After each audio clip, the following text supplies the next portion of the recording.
Right, welcome to the energy update for the week starting the 26th of November. I wanted to kind of come on and give you all a huge amount of kudos for where you're actually at, because on the airways on at the moment the colours are, I wake up in the night and the colours are starbursting around, and I'm like, wow, there's amazing opportunities for growth that are starting to come in, particularly over the next 3 months, as you get a huge amount of clarity around what you need to change, what doesn't serve you anymore, and really taking you out of some of the confusion that you've actually been into. And so I started talking to Spirit about the cycles and the patterns that we've actually been in, and they said we kind of want to explain it to you this one, and I really loved the way they explained it, so I thought I would share with you. So basically what's actually happening at the moment is, think of the cycles and patterns that happen on the planet for lots, thousands of years, that we come to specific points. So say they explained it this way, say that these experiences and these patterns were like onion rings, and you pull back the onion ring, there's another layer of onion, there's another layer, there's another layer, until you get down into the central core of the onion, and there's absolutely nothing left. Now, this is the shift that is starting to happen. We are getting to the centre of the karmic learning, the cycles and patterns and everything that's happening. We reach a point where you kind of are very much at a central point where there's nothing there. So having cleared out a whole lot of stuff, having cleared out issues, which is what we're going through right at the moment, just to be clear, we reach a point where you're at almost like the centre of the void, if you think, and in the centre of the void is suddenly a new opportunity for a seed of conception, a seed in the void, if you like, in the complete darkness, a seed of light that you can actually create that starts a cycle again, or starts a pattern again. And it's not to say that the pattern's ever going to be the same, because as you pull off one layer of the onion, that experiential part of it kind of dissolves, and you go to the next layer, and that might be slightly different, like, going north and then you veer northeast. There's subtle changes that happen with each layer as we de-layer and de-layer. And this all can happen over, years or 2,000 years or whatever. It can happen over a period of time. So we're coming up to one of these incredible pivotal shifts of being right back at the centre, which means that I said, well, what happens as we get to the void and we start to have new creative thoughts? And they said, well, that's the whole thing. As humanity, as collective consciousness, we're wanting you to actually think outside a very limiting box that you've been growing in, and actually realise that you're actually really creative. So what would you like to create at this seat of reality? And I'm like, this is why I'm seeing a whole lot of people going, I don't know where to start, or I don't know what to actually do or what to actually create next, because at a soul level your soul is saying, I have done a lot of these experiences and they've been very, very narrow, and I know that hasn't 100% fulfilled me, so what's next? What am I creating next? And they're asking people to be really employ mindfulness at this period of time, because in that mindfulness, what you create in your inner world, what you create as your perceptual reality, feeds into that collective consciousness and allows that growth at a collective consciousness level.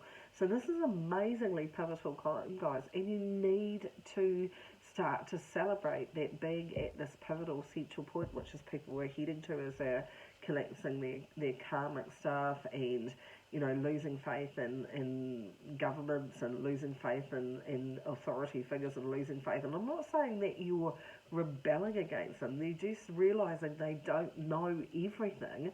So instead of scouring around and going, who else knows stuff, you're starting to actually look inward and go, actually, I need to reconnect to my intuitive self, because in your intuitive self is the answers at a soul level that you know that you actually came to do. You just never have got so close to being able to tap in at that point of the conception of self, of knowing that you can actually rebuild something completely different, something new, some new experience that you haven't had, because the brain only catalogues what you've already been doing down here. It's experientially based on what you've experienced so far. So that's the only way your brain can judge that.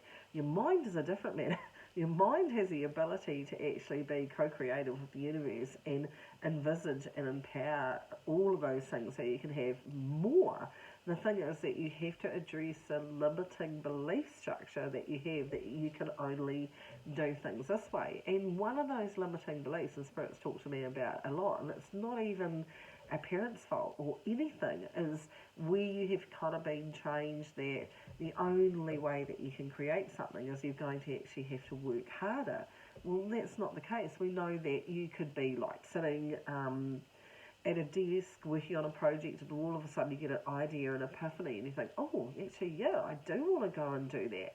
I do want to actually go and learn the cello or go and become an opera singer. Where did that come from? And those are when ideas come in. So you don't have to be doing anything mind-bogglingly different. You just need to understand when that seat of a conception of an idea comes in, that you don't start with how do I do that. You start with why don't I just do that?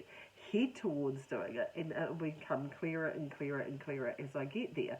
And this is a step that human beings don't take. So it's very much about going, thank you, they've just said to me, no risk, no gain.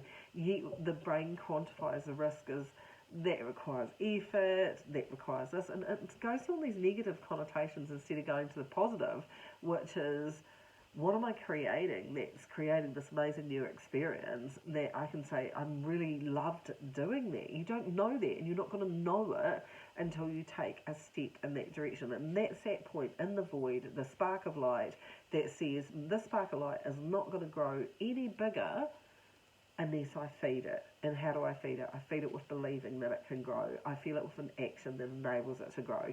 And I keep persisting to actually add to it so it can be free to develop into what it's going to develop into. And we seem to have stopped doing this. So this is what this pivotal shift that we're in at the moment is clearing out a lot of viewpoints, a lot of childhood programming, a lot of parental ancestral burdens, karma, you name it, it's all going in the pot, thank you, to actually be kind of cleared out and kind of dissolved down for you to go, okay, what's my new starting point? What am I going to actually head towards?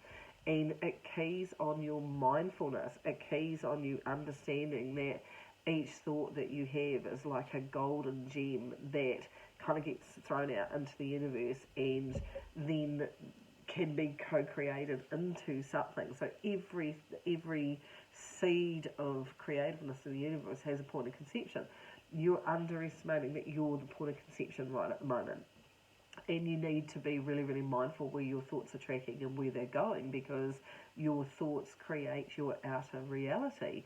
And before someone says, well, I can't control how other people turn up, of course you can't. What made you think you could? You are creating and defining your own reality by your thought patterns. If you think that everybody's out to get you, well, that's what you're only ever going to see. If you think that everyone's judging you, that's only what you're going to see, but it won't be any different from how you're judging yourself. So the key in this energy is understanding you're a creator being.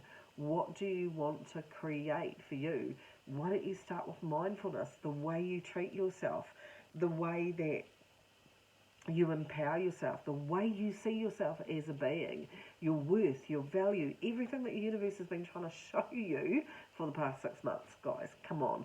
So it's really, really important for you to understand that if you think that you have a lot of drama in your life, you have to be careful that you're not attached to drama, creating drama, or feeling that you need drama to actually keep you safe as well, because those self-realizations and those understandings are the way you change your viewpoint, are the way that you actually see that you can take a circumstance and be empowered by it rather than by feeling beaten down with it, because the universe always has your best interests at heart and is working for you to expand into the amazing, incredible being that you used to be when you were born, but you've got all overlaid with other people's stuff and life stuff on the way through as well. So this is a really, really amazing time that we're going through now. I really, really want to stress every single person, potentiality-wise, can be at different points of evolution. It's no good whacking somebody else around the head with it and going, evolve, evolve. Everyone evolves at their own pace, and it's a free choice round. They don't have to You seriously don't have to. Why don't you focus on you, bring it back to you and your wisdom and understanding so that you can go, what kind of seeds of creation for my own life do I want to create right now? Why don't I start with the way that I talk with to myself? Why don't I start viewing myself as incredibly valuable, incredibly important, and start just generating that energy? You're going to be surprised what that adds to collective consciousness, and don't underestimate the absolute incredible power of you to reshape and help gain wisdom heading into new understanding, which actually expands collective consciousness. You're pivotal, absolutely pivotal. Pivotal. It's why you came. Don't underestimate that. So really, really, really please in this energy. Be as mindful as possible where your thoughts are going. Be as mindful as possible as supporting your emotional state, but stop being dragged around by other people, because if you're letting somebody else impact you, then you're saying that that person has the power to cause how I actually feel, when you have the power to empower how you actually feel as well. It's very, very empowering times right at the moment. It's massive growth, massive evolution as we clear out the old to start being at this amazing void starting point of conception of new ideas, new ways of being, and new ways to turn up in this reality. So hold on to your hats, guys. It's going to get interesting. Use the 3 months of clarity that we're heading into to get the clarity about what's happening in your world internally, because it's reflecting into your outer world as well. And above all, take care of you. I'm so honoured and amazed that you're here at this time with me for the changes that are going on. We have to stop resenting them. Change is inevitable, and with it is a growth that we actually need to become who we truthfully need to be. Take care of you.